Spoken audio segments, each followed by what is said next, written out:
Odisha is set to experience more rainfall in the coming days as a new low pressure area is expected to develop over the Bay of Bengal tomorrow. According to the Regional Meteorological Department, a cyclonic circulation over the southeastern Bay of Bengal near the South Andaman Sea is currently active. This system is anticipated to give rise to a low pressure area in the eastern central Bay of Bengal region by tomorrow.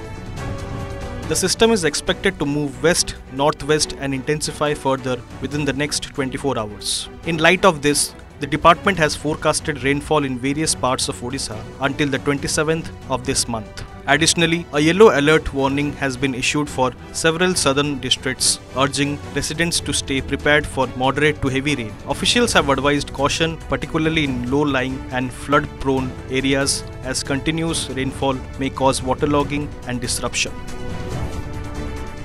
देखिबा आगामी 24 घंटा मध्य दक्षिण ओडिशार किछि जिल्ला रे जेमति कि पुरी खोर्धा नयागढ़ गंजाम गजपति कंधामाल कलाहांडी रायगढ़ नवरंगपुर कोरापुट मालकानगिरी जिल्ला रे हल्का मध्यम वर्षा सहित गोटे कि दुईटा स्थान रे बिजुली घड़घड़ी और झटका पवन 30 से 40 किलोमीटर पर आवर संभावना रही।